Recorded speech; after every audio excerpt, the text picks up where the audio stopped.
So hello everybody, welcome back. I hope that you like this video and that you find it helpful somehow.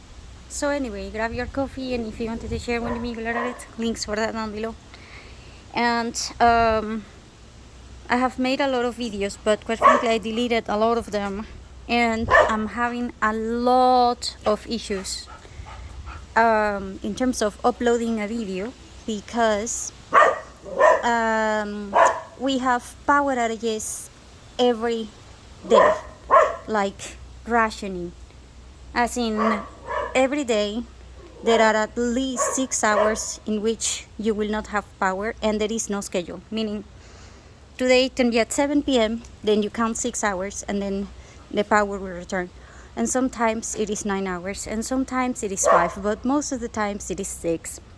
And so if you don't have power on a daily basis and then the video gets interrupted and then you have to reload it and then it comes with errors or whatever it is, and so I have a lot of issues. I'm just hoping that this time it will be able to upload the video. Also, whenever I'm trying to make a video, then the cell phone might be out of battery or it can have other issues, and so I'm kind of like, right. So anyway, today I'm going to be talking to you about my experience on the earthquake and things like this and other stuff that it is important. And so, by the way, I have collected a lot of cocoa beans from that. I have about 100 grams of pure cocoa in powder after I processed it, and I have a lot of berries and berries from that type. There's just 2 types of berries that I have in my garden, and yeah, so I have been working a lot on the garden lately. And anyway, sorry, I might be rambling, so I'm sorry about that. It's just that quite frankly it's a lot of things to process. So number one, like I said, the videos not uploading properly. Number two, I don't have income from stable sources, and therefore I have been trying to work on my projects and my novel. I'm writing a novel. So far since December up until now, I have written 2,000 pages, and yes, I'm writing it all by myself, meaning I'm not using AI or anything like that. I'm creating this thing from scratch. And so I have my cousin, he's helping me with the drawings. He's doing that through AI. Some of the drawings are made through AI, others are not. And so it's just that he's very, very, very busy. So I have a novel and I'm trying to make it so that certain characters you can see the picture of how they look like. And so anyway, 2,000 pages, and I have written about 1/5 of the novel. It's a trilogy, and so far in my head, I don't know how it's going to turn out, but I found someone who might be interested in publishing, like actual publishing. And so I don't know about me working. I was offered a job again as a teacher, but quite frankly I'm kind of freaked out about going to work as a teacher, especially now. And so I haven't done that one. But I also found a couple of people that are interested in projects. I just hope that we are able to manage to land at least one of them, and I might be able to get money from that. From this YouTube channel I'm not making a lot. And so also from the books, I think I have sold around, I don't know, maybe 50 books in total so far. I don't know, maybe less, maybe more, I don't know. I haven't checked lately. I have been too busy with my novel, trying to make money with my projects, trying to go to interviews, trying to work on my house, because as you can tell I have a lot of things going on in the garden. I also made a new roof in my house because I had a lot of issues with the rainy season. and so I'm going to show you. I don't know if you have seen it before in my house, but there wasn't a roof in there, but now there is a roof in there. And also I had a lot of health issues and family issues, with emergency family issues, like my aunts were had a lot of falls, and we had to run with them, both of them, into the clinic, and there was a lot of issues with them. One of them got a fracture, and then the other one broke her head, and so yeah, I was dealing with a lot. Actually, my mom was dealing with about 85% of the burdens, because I am too calm to do anything. Quite frankly, I have a personality that goes kind of like I'm not even moving. And therefore, when I was at the mall, because that's the other part, every single day, when there is no power for about 6 to 7 hours, 9 out of 10 people will go out, because if you stay at your house, then you will have issues with, space, claustrophobic, and heat and other things. And so most people go out to malls. And so we go out to the mall almost on a daily basis. Sometimes we have to get out of the mall around 10 p.m., sometimes 8 p.m., because at night the power will come back in, but still it's a lot of issues. At the mall we have air conditioner, and that one is important for my mom. Me, not so much, but for my mom it's extremely important. Also, we feel more comfortable and we see a lot of people, and then you can eat an ice cream, or ice creams are kind of cheap. They are about $1.50. So we go and my daughter eats an ice cream. Usually I eat ice cream like every other day, because I do not like ice cream a lot unless it is yogurt. And so it's kind of weird. So anyway, I was at the mall. This mall has three floors. There is the main floor, and then there is the basement, in which there are cars and all kinds of things like that. And so we were in the second floor, and it was insane, because we are always, like 9 out of 10 times, you will find us in the food court. You will not find us anywhere else, because we don't go shopping. We just go there to sit and eat the ice cream. And sometimes I sit and write my novel or read a book, and sometimes I am using the cell phone to write my novel. And that day we were not at that mall, at that food court. We were in the other part of the mall, because that day I told my mom, we're not going to the food court today, right now. I do not know why, but I don't want to go to the food court. So today we are going to the ice cream store that is outside. It's a little bit more expensive. The ice cream there is about $2. But then I said, I don't care. Today we're eating a nice one. So $2. It's not a very big deal. And so my mom agreed and said, I'm sharing that one with you. And then I'm like, okay. So we went out to the ice cream store, which is in the second floor. It's about the other opposite end of the food court. And so I was in the line, and as soon as I paid for that thing, by the way, the guy was about to serve my ice cream, and then we heard like a weird grumble, and then my mom said, earthquake, earthquake. And then my mom ran with my daughter. My mom ran, and then she said, get under the table, run, don't move. And then me, I just looked at my, the first thing that I do during an earthquake, and this is something that I learned in Japan. Okay, I was in Japan, and there was a big earthquakes, and quite frankly, I'm Venezuelan.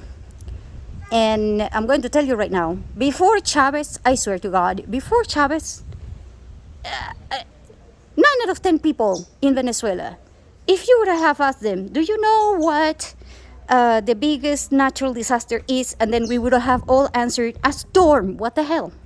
You know, that is just Venezuelans. We don't know anything about natural disasters. We don't have natural disasters. What the hell? And so we were looking at this thing. I was looking at this thing in Japan. And my boyfriend at that time, he just looked at me kind of like, why are you freaking out? It's just a small earthquake. And then I'm like, I'm about to die here. And then she said, okay, I can tell, because who the hell runs barefoot? And then I was like, what do you mean barefoot? You didn't even notice that you don't have your shoes on. So you were panicking. And then I'm like, of course I'm panicking, you know. And he made fun of me. Oh, by the way, Chileans, I have a lot of family in Chile. And the Chileans are always also like that with Venezuelans. Because when we first, every time that we hit an earthquake for the first time, especially, you know, in Chile or Argentina or other countries that have a lot of earthquakes all the time, you know, the Venezuelans are grabbing something and running downstairs and running and running. and it's like they're moving everywhere, and it's panic. And all the Chileans and everybody else is kind of looking at you like, what the hell? It's just an earthquake that is 5 or 6 or something. And it's not a big deal. And so I was just looking at my feet, and then I'm certain that I have my shoes on. And then I'm looking up, because I learned that the second thing that you want to do is look up. Because if you are near anything that can fall on top of you, then you gotta move.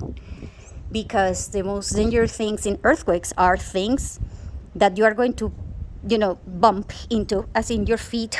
If they are not with shoes or something, you are going to regret it, because you might cut your feet and then you won't be able to run, move, or whatever. And so first thing first is your shoe, then look up, because if something falls on top of you, you won't be able to move either. And so I was looking up, and then I'm seeing that there is nothing, and I'm screaming at my daughter, don't move. And I'm counting on my head, you know, very, very slowly. I'm not talking fast, I'm talking like slowly, like 1, 2, 3, up until 30. And then I'm kind of like, okay, it's over, because it has been 30 seconds, it's over. I'm thinking it's over. And at this point, there is a second earthquake. And then I said, oh, hell, what do you mean there is a second one? My mom said, it's big, it's huge, it's like a 7. And then I'm like, no, Mom, it's like a 5 something. Actually, later on, the guy who sold the ice cream had a cell phone, and the cell phone actually said, there is an earthquake near you, 30 meters. That is like 100 feet, 30 meters away from you, and it is 5.6. So be careful. So he got the message like literally like half a second before the earthquake. So he got like a half a second warning. And I know that the one that hit the mall was 5.6 because of that. Now, I know that we're very far from the epicenter of this thing, but I am extremely like baffled. I'm like, what the hell? How the hell can there be a second earthquake that it is bigger? It is just, this doesn't make any sense. My head is trying to process that one, because usually aftershocks are supposed to be, you know, softer, gentler. And yes, you can expect them to be every 30 to 40 seconds. So you can have a window of 30 to 40 seconds. That's the time frame that most things have. And so I'm kind of looking at my mom, and then I just grabbed everything, and I told her for the 3rd time, don't move, don't move. I kept yelling at my daughter every single time that my mom was trying to grab her and my mom was trying to move. I said, don't move, because we were near, those balconies that are inside places. They have like a stair will have like a handrail or something like this. Well, at this mall there is a lot of handrails at the 2nd floor, so that you can see towards the 1st floor and you can see up. And so We were right there. If you move and there is an earthquake that it is sideways, you will fall through that thing. And so I told my mom, Hale, stop moving. Stop moving. Don't move a freaking inch. And I grabbed the cell phone. I tossed it in my bag, and then I tossed everything that my daughter had in the table. I tossed it in my mom's bag, and then I said, pull the zipper and secure the freaking bags and don't freaking move. And after it stopped, I counted up until 30 again. And then after I counted to 30, I said, okay, now we're done. Because it had been 30 and there is no more movement. Now there is going to be an aftershock, but it can take, I don't know, maybe 3 minutes. So we can either move or stay here. And my mom said, oh, hell no, we're not staying here. We're not staying here.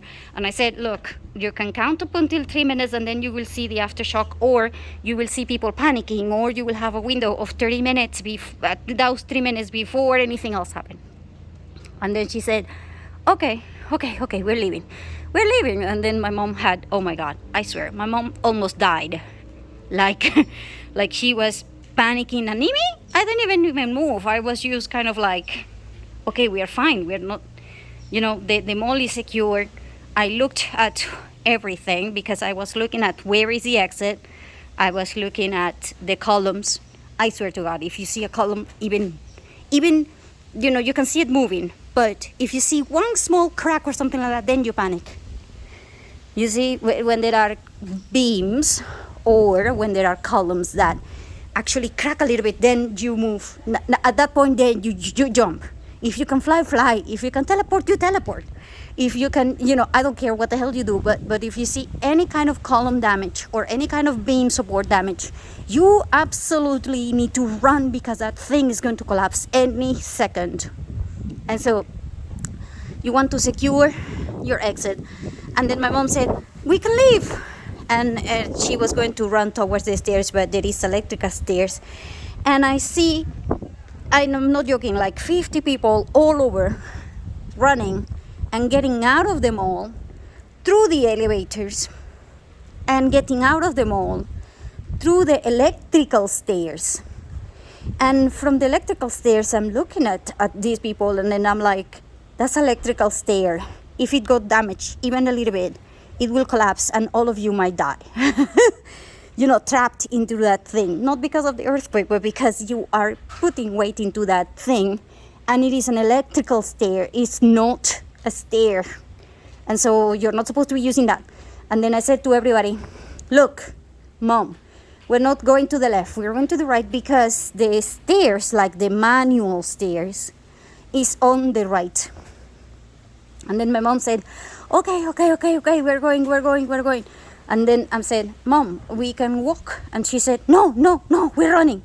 My mom was so worried. She was so I swear to God, I thought that she was going to die of a heart attack. Actually, she said she needed to take 3 pills as soon as she got out of there. She was like, I'm taking, oh my God, she drank like half a liter of water in just one sip. And she took like 2 or 3 pills immediately. And she was like, my blood pressure, I'm going to die of a heart attack, panic attack, and everything. And then we saw a lot of people outside. And then I said, Mom, what?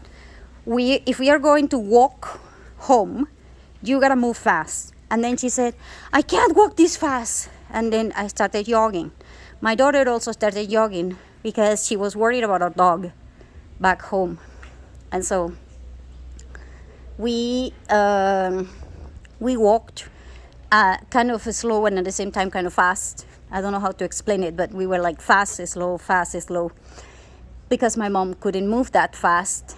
But then I said, Mom, if we don't move fast, we might actually die in here.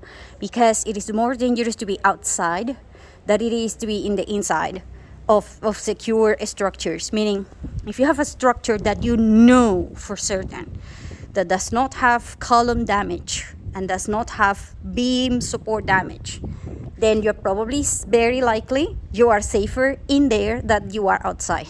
Reason being is that outside there is going to be a lot of debris, as in things that are falling, especially when there are a lot of buildings.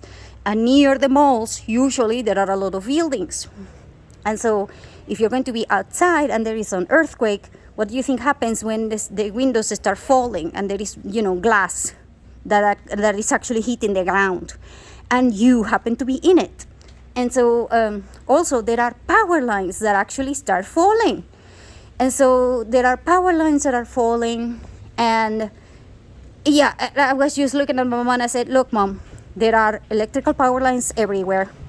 Even if you are 10 meters or even if you are like, I don't know, like 10 feet, 20 feet away from those power lines, they can still hit you.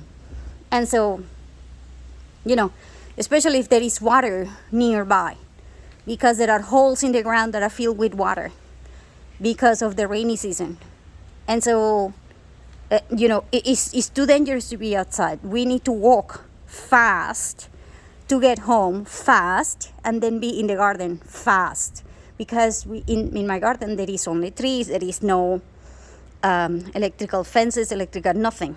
And so if you have a house and then the house there is an electrical fence that you actually set up, then it's going to be a problem, because if the wall falls or whatever it is towards you, you might actually get electrocuted because of the electrical fence. And so, electrical fences are cool to protect a lot of things. However, if they can fall on top of you, then that is a problem, right? And so, anyway, I told my mom to run. She walked very, very, very fast. We arrived at my house about 40 minutes later, and my mom said, I'm collapsing, and then she couldn't breathe, and then she was taking more medicine, and we prepared hot chamomile, and we started just sitting down like if nothing happened. And then she started watching all of the videos of the buildings collapsing one after another one. And we got phone calls from relatives that are abroad saying that they were freaked out and they were scared because there was 2 earthquakes that were 7. And then my mom said, there was a 7. And then I said, yes, but we didn't feel the 7. Mom, there is no way in hell we felt the 7. And then she was looking at me kind of like, what the hell? How the hell do you know we're not a 7? And then I'm looking at her like, well, number one, the sound. Hell no. If the sound, makes your feet actually move, you're probably in a bigger thing than a 6. Or you are in a very unstable structure. And so, I was just looking at her kind of like, no, Mom, actually ours was 5.6. At the mall where we're staying, it was, like I said, 5.6 because the cell phone actually said that to the guy that was right next to me, the one that was selling me the ice cream. And the second one was 5.9, so near 6. So, yeah. But my mom was freaking out. The reason being is that when we went out of the mall, we saw a lot of people that were outside of the buildings. And the buildings had a lot of cracks. Oh my God. There were I'm not joking, in my city there was at least 400 buildings that were cracked. I'm not talking damage, I'm talking cracked. And so it's different. The difference is that the cracks are on the walls. And so there was a lot of people asking, is it safe to return to my house? Is it safe to return here?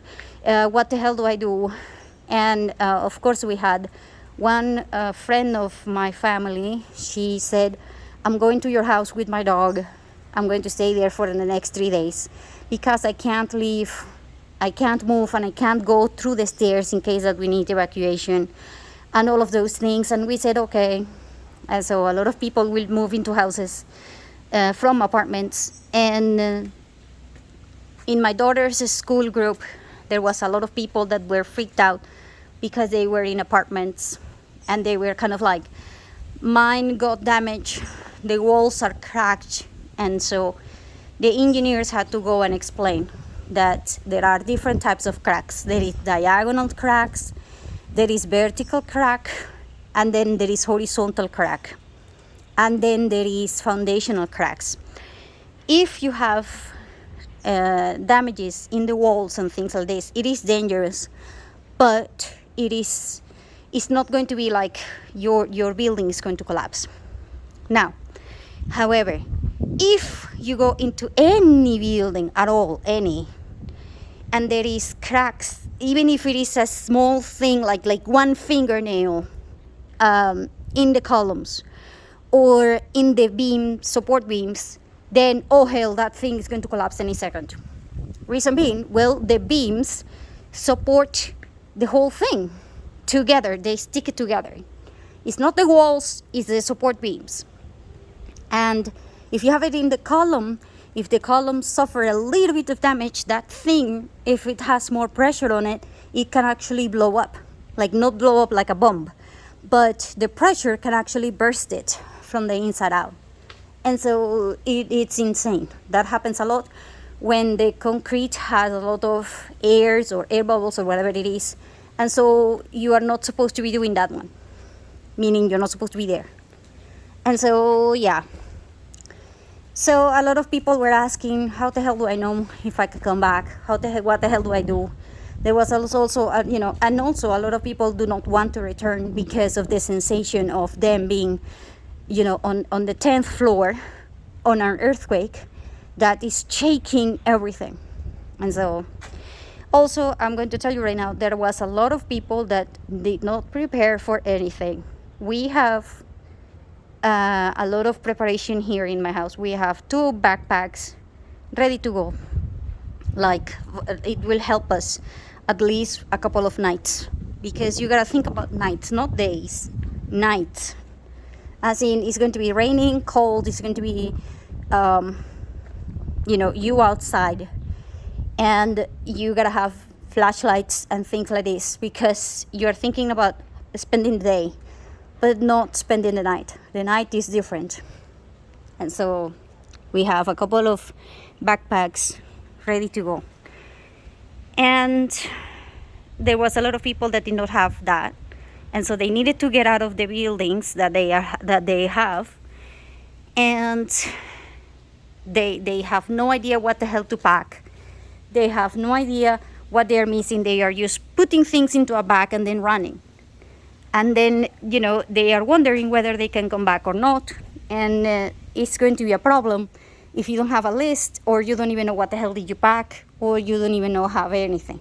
And so, yeah, so the main things that you want to have are your documentation. Without documentation, you cannot do anything. And you want to have shoes, proper shoes, and you want to have, like I said, flashlights and things like that. Oh, and power banks for your cell phones and for everything. And so it's extremely important that you have power banks.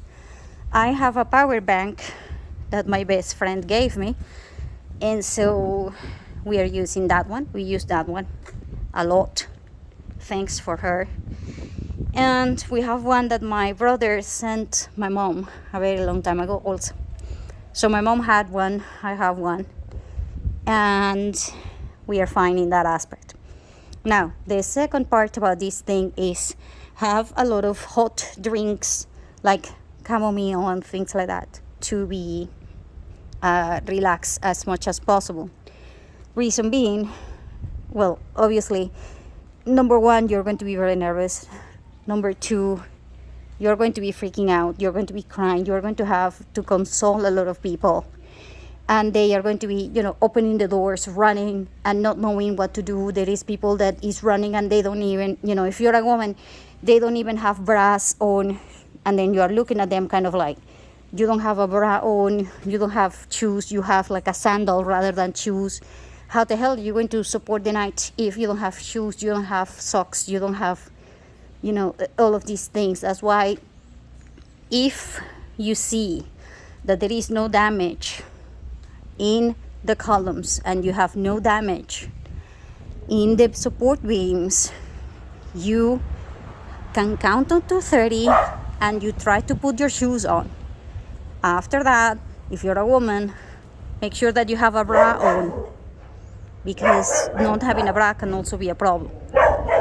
And like I said, try have everything in your EDC, because at least If you cannot grab anything, but at least you have a good EDC, at least you will have something. And so, like I said, also stop using electrical stairs when there is an issue like this, or there is a fire, or there is a problem.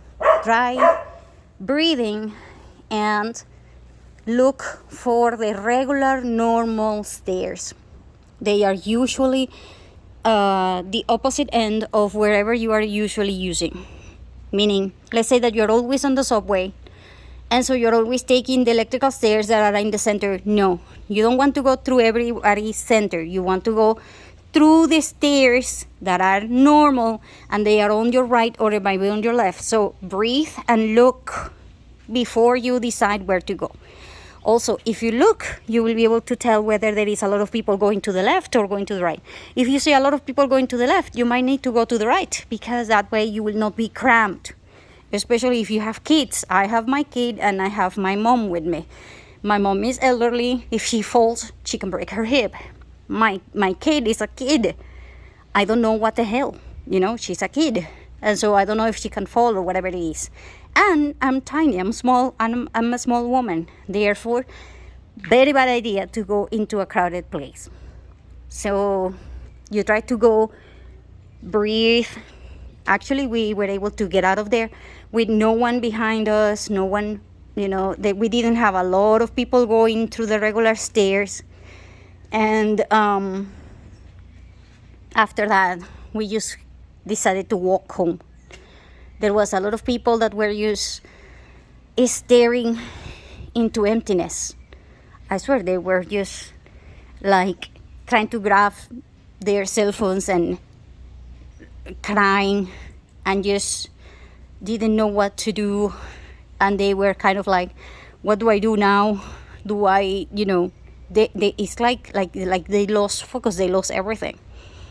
And so you want to have a plan, meaning you go home, you go to your friend's house, you go this, you go there, but you need to be in a place that does not have power lines near you and does not have issues with things falling on top of you, like debris or glass or whatever it is.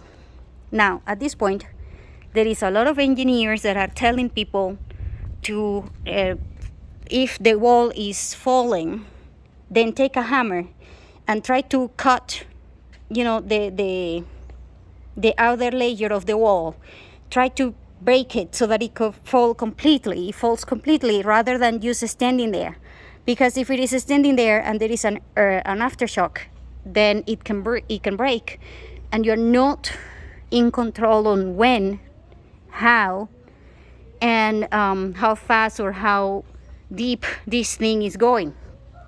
And so you want to make sure that, okay, right now it is day, it's not night, so therefore it's a good time for me to be doing this, because everybody can hear me and everybody can see what I'm doing.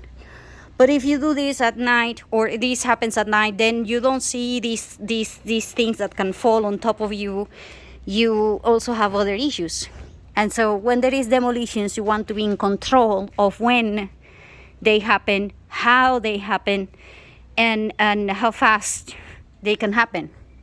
Meaning, I can control this piece of the wall. I can go now to the second piece. I can go to the third piece. I can go to the fourth piece, and I can do it by parts. I can section the work, and therefore the engineers were doing an incredible job trying to educate people. The firefighters were also begging people to stop giving water and things to the people that were trapped. Because if you are trapped and then you are injured, if you give people liquid or anything to eat while they are injured, you can actually make it worse, and you can make the person actually die or have issues. You are not supposed to be taking liquids to people who are injured. And so there were a lot of people that were saying, please take a first aid course, like proper first aid course, and understand what is happening. Because if you rescue people and then you give them liquids and things like this, you can actually make them vomit. You do not know if there are internal organs that are damaged. You do not know anything. And so take people to the emergency room no matter what. And at this point, also there was a lot of dark web notices. Now this happened in Haiti when there was an earthquake in Haiti long time ago, like I think it was a decade ago or something like this. It was also a 7 earthquake. And at that time there were so many kits being sold online. And so that actually started happening. It wasn't even days, it was just hours after this thing hit, and people were already taking kits and doing that online. And the dark web was, lit up with a lot of these things. And there was a lot of people who were tracking this, and they were urging people to take care of the kids because it was insane. People said, I can't believe that you got so many people that so many kids that were rescued, and then they were only to be just to end up being in these dark places and being sold. And so it was one of those things that happened in Haiti, and it did happen here. So if you are with your kids, make sure that your kids are with you.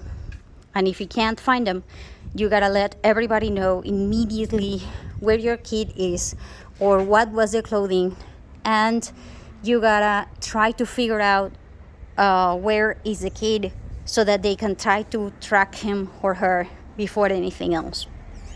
And so it's going to be one of those things.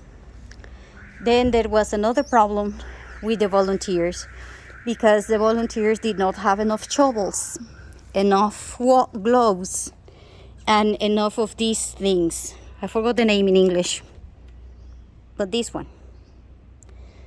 Of course, this one, small and big, so that you can try to take people out of certain places. So you need small ones like the ones that I have, and you need big ones. And so there were hundreds of volunteers, but most of them were using their hands because they couldn't find any shovel. And so I'm going to tell you right now, it's a problem, because if you're moving a lot of things and you don't have gloves, you're cutting your hands. Also, there is no goggles to protect your eyes. And the major problems that we had were people that were cut, people that had issues with amputations.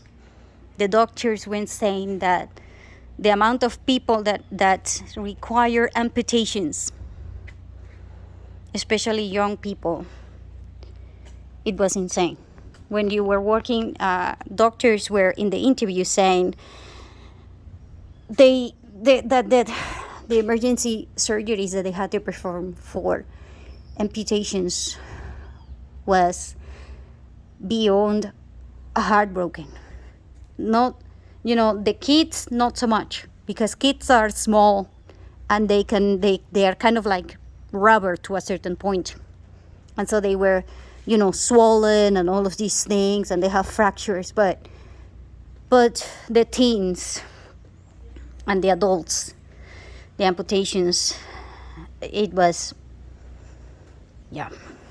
So a lot of the things that you want to take care of are, like I said, cuts, and the second part is going to be problems with breathing, because the debris is going to trigger a lot of asthma attacks. A lot of people will have panic attacks, which will affect your breathing. And then the smell of smoke and all kinds of things that are happening at once. There were several buildings that caught fire. And there were several buildings in one entire urbanization, like an entire neighborhood, was supposed to have concrete in the walls. But as soon as, don't get me wrong, they were so happy because they were able to survive because the freaking thing collapsed. The structure collapsed. But inside the walls, there was not concrete. It was actually foam, like mattress foam. That material that is very soft and yellow and yeah, that one, foam. And then so people were like, okay, so this is like like a tofu building or something. And oh my God, they were able to survive because these things that were foam were falling on top of them. And so they were pissed because obviously they paid for a house that was supposed to be concrete and all of these things, but they were able to get out and they were able to do a lot of things because these things, it was a corruption scandal. Basically, this earthquake was able to show that there is a corruption scandal because a lot of houses have walls that are not concrete. And so, oh God, and then people were like, I don't know whether to laugh or cry or both at the same time. And so, and they were just kind of like, whatever, I will just tell the lawyer to deal with that later. I'm too busy. There was a lot of other people that were kind of like, oh my God, this time I wish I was not a man. Because men, if you're a man, meaning you have a penis, your reflexes and your strength is going to allow you to survive way faster and way better than if you were a woman and if you were with kids. Reason being, okay, so let's say that you were trapped in the mall or you were trapped in whatever, and you need to run fast and you need to get out. If you're a man, you might be able to make it because you have higher reflexes and you also have more strength. You can push things, you can move faster, and your body will react way better than if it was a woman. And so there were a lot of men that were crying all over because they were able to get out of the buildings, but their wives with the kids did not make it. Reason being, well, she's a woman, she's slower than you, and on top of that, she is carrying the kids. And so men usually do not go for the kids before. It's very weird, very, not necessarily all the time it will happen, but it is kind of weird that a man will actually look up, look down, or look behind to try to search for somebody. And so the first reaction is he's thinking that you as a woman are going to be able to be like him, and then you're going to run as fast as him, and you're going to do everything as him, but you don't, because you're a woman, and therefore you're slower, and also you're weaker, and also you are smaller. And so a lot of women did not make it with the kids, and so it was insane. A lot of men were crying, saying, I didn't even notice that she was not. I mean, she was right behind me, right next to me, and then 1 second she wasn't. Yeah, that's because you are thinking that she has the same strength as you. You are assuming that she can run and she can do a lot of things that you can, but she cannot. And therefore, it's not your fault that you are not thinking like that. It's not your fault. A lot of people were saying that it's not your fault that you as a man can react faster and can react better. And so basically they were surviving and their families didn't. And others were also saying the same thing, but not because of them being a man and a woman differences, but because they were in the wrong place, meaning they were separated. And so there was a kid who took his brother, and because his brother was smaller, he took the brother and pushed him through a hole and said, you can go through there. And then he actually pushed him, and he almost threw him, out of the freaking, structure. But after he did, he was so weak because he was still a little child. It's like a child carrying another child, but I know that he's smaller, so he can go through there. I can't. And therefore, he just stayed there with his mom. And he died. But at least he was able to pull his brother. And he took his brother and he just, pushed him, and he threw him, practically he threw him over a small hole. And that is, he was able to do it because he was so small. And so being small has its advantages, because usually even during these periods, it was proven that if you are a child, you can withstand longer because you don't panic as much as the adults do. You don't breathe and you don't have a lot of things that the adults do. And if you have a hole, you are small, and therefore you might be able to pull it through. However, if it is an adult, like a big man or something like that, you need a bigger hole, and you're also heavier. And on top of that, kids do not move that much when they are during these situations. Kids have a high tendency to not move. And however, if you are an adult, you keep moving, you keep like screaming, you panic, you do a lot of things that kids do not, and therefore your chances of survival when you're a kid are higher. And being rescued is also higher when you are a kid. When you are an animal, the same thing, except for the fact that animals keep moving. But once they figure out that you are trying to help them, they don't move, especially if they are dogs. And so they were able to rescue a lot of animals. But still, it was a very, very, very hard situation. Then I got a couple of people that sent me an email and or sent me a message or something in the YouTube channel to search, to look for me, or at least know if I was okay. I was just, so touched, because quite frankly, the biggest problem that I have right now is that we don't have a lot of money, but we have water, which is the main thing. We have water, and my house was built 40 years ago by an architect. His family was supposed to be here in this house, so he built this thing for himself, and he built it with one of his best friends, which happened to be one of the best engineers of the city at that time. And so my house, when my father got it, the architect said to him, "I'm giving you my house, which is supposed to withstand an earthquake up to 8.1 or something like that." So he said, "Oh, don't worry, it's Venezuela. There is no way we don't have earthquakes. What the hell?" But then the architect said, "Yeah, I don't care. Just know that your house will withstand an 8.1. Up until 8.1, you will be fine." And so I was just, my father even joked about it when I was like 10 years old, because we were looking at everything and we were kind of like, "What do you mean there is an earthquake? Who the hell, is Venezuela? There is no way we have earthquakes." But anyway, we didn't think it would happen. But of course, we live in the planet called Earth. There is earthquakes.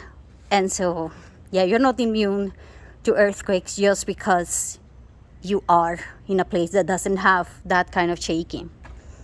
So, there were a lot of buildings that collapsed. There were a lot of buildings that had all kinds of damages. But with the structural damages, they were probably around 10 or 9, besides the ones that already collapsed.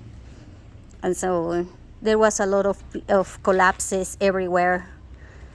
We have people that we know, not family members, but people that we know that were dead, like entire families. not just one person, but entire families, like the guy with the wife and the kids, um, they died. And there was a lot of people that were rescued, but then they did not know their names. There was a lot of people, especially women and children. Men, not so much. Men were able to kind of say, at least they were able to figure out what their name was or whatever. But for women and for children, it was different. A lot of women did not know what their name was, or where were they. And they didn't even know, they didn't even know what day it was. They didn't know anything. And so if you are a woman, you might have more mental shock than if you were a man. That doesn't mean that if you're a man, you're not going to have a mental shock. It's just that it's different.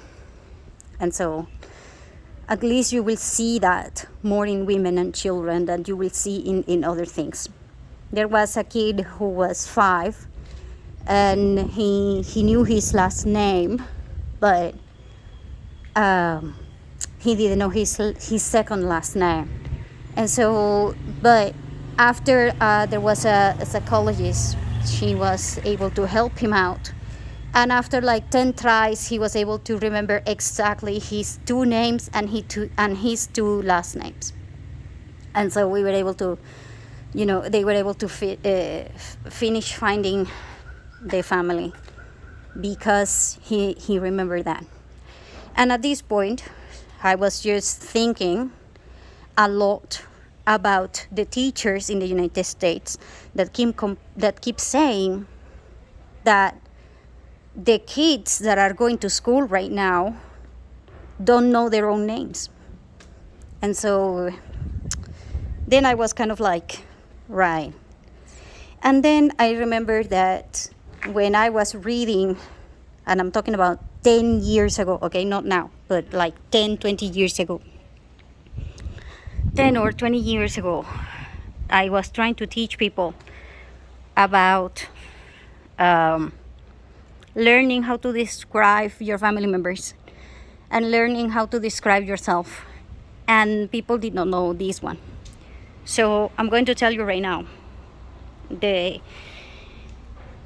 people, if you ask a man, and I do mean a man, a woman, she might not have these much problems. She will have problems, but not as frequently as men.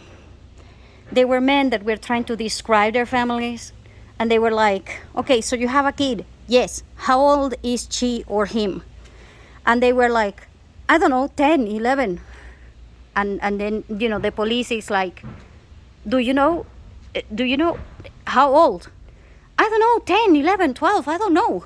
And then, if you are a man, you're a father, and you don't know your kid's age, you don't know your kid's birthday, you don't know your kid's eye color, and I'm talking 9 out of, they did this, like I said, 10, 20 years ago, and it was like 7 out of 10 parents did not know their kids' eye color, eye shape, face shape, and their height. It's like, she's shorter than me. What do you mean she's shorter than you? How tall are you? And then they are like, I don't know, but my kid is shorter than me. How is the police supposed to help you out in case of an emergency when you have that problem? Now, this is also a problem when you are having kids right now, because the fathers do not know. And it actually became even worse over the last 10 years. It becomes even worse. And so during this emergency, there was a lot of people that were saying, how is your kid? And they could only take pictures out of the cell phones, but the cell phones break. Because during these emergencies, you might drop the cell phone, and then there is no screen. And if the screen breaks, you might not be able to hear anything. And your cell phone might be damaged, or it can run out of batteries. And so one of the regrets that most people had like 10 out of 10 will say that they regret they don't have a printed picture. They don't have printed pictures of their family members. They don't have a printed picture of anybody. And so if you have a printed picture of your family and you have like in the back, at least in the back, you should have written the age or at least how height, how high is one of the kids. Okay, so she's 5'7", she is 5 feet, or she's 100 centimeters, she's 140 centimeters, she's whatever, And so you really need that info. And so if you're a man and you can't keep up with that, then tell your wife to just print it out in a single photo and then have it in your wallet. Because even if you don't have a cell phone, you can just show the picture to anybody and say, hey, I'm looking for my family and this is my family. And then somebody can take a picture, somebody can make a video, somebody can help you, because the picture has obviously the features, but in the back they can say, oh, she's 5'7", she's 5'7", she is whatever, he is whatever, And so do that once a year. It is not that difficult, and having a printed picture will not cost you more than $5. And so, it's not a bad investment. You get all the info that you need, and if you can tell for the emergency rescuers and the emergency services, you can say, hey, have you seen this person? Have you seen this person? It's better than just you running around with a cell phone that most people do not even, don't even bother looking. And so the cell phone is an extremely good tool for you to be rescued. There is a lot of people that either tweeted or used Instagram or whatever it is to say where they were. They were kind of like, I'm here, this is a timestamp, please, I am with this amount of people, I am in this place, I am blah, blah, blah. And they were like updating once an hour or something like that. And so there was a lot of people that were able to tell that. And because the cell phone was working. But after the cell phone stops working, because there is no battery or whatever it is, so if your cell phone had a location on, you might have, a good chance of someone being able to tell that you were there. But that is just one big case in which this will work. But other than that, I don't know what to tell you. Then everybody started saying, please turn on the notifications for emergencies. And if you do, the only problem is that your cell phone will have to turn on your location. And, there are a lot of people that will say no because of privacy or whatever. So you gotta make your own decision. And at this point, a lot of other people were saying that they had people calling and making scam calls using AI. And because they were using scam calls, it's insane, because it's like the person might be dead, or it might be whatever, and then they're saying, I'm in the hospital, send me money, I'm about to die, send me money so that I can buy medicine or whatever it is. And is just not happening. There is no one in the hospital. And so there is a lot of people that got scammed that way. They were like, I'm telling you, I'm in the hospital, blah, blah, blah, send me money, send me to this account, blah, blah, blah. And then there was a lot of people, that were in another city. They were transferring money because they thought that their family members were in need of this money and blah, blah, blah. But in reality, they were either not there or whatever it is. So at this point, there was a lot of people, again, there is a lot of people that will know about cybersecurity and all of these things. And so they will be telling you what to do, including but not limited to have your safe word, especially with your parents and your grandparents. because most of these people will call your grandparents. They will not call your parents, they will call your grandparents. And then your grandparents might actually die of a heart attack. And so it is insane. Honest to God, how the hell can you use AI to call someone and say, that you're demanding money for medicine, for ransom, for whatever it is, saying that there is using somebody's voice. And so, no, you need to have the safe word created, because the scams are going to be like the second the earthquake hits, that's the second in which scammers will use this thing to get money. They will also try to get the kids, and then use the web to sell them. And then there is a lot of things that will happen immediately. And so you need to be aware, and you need to try to be in a secure place with people that are from your community or your group. So for example, let's say that if you live in a building and you have 20 neighbors, ask the neighbors where are they going, and can you go with them? I mean, if you have a family of 5 or 6, you might not be able to pull that off. But if you are alone, or if you are just a couple, you might be able to join your neighbor and then go to your neighbor's sister's house, And so you might be able to find a secure place with your neighbor because you are alone, or because you are just a couple. Or the problem is when you have pets, because not a lot of people will take somebody else with pets. And so you got to figure out what are you going to do about the pets. And you also need to figure out what's the plan for your neighbors. Because your neighbors can say, we are 10 families and we found a van that we are going to go to a hotel.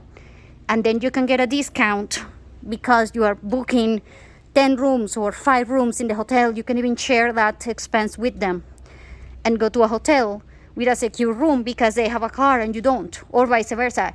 You don't have cash, but they have money, and then you have a car, and so now the two of you can go together. And so having a community and knowing people within the community is extremely important, because that way you will be able to stick to people that you already know. And so there was a lot of people doing that. And so at this point, like I said, there is a lot of other things that are going on. And yeah, it has been over an hour here, me talking. And so I'm going to stop talking now. And yeah, hope this information was helpful somehow. So anyway, thanks for staying tuned. See you again soon.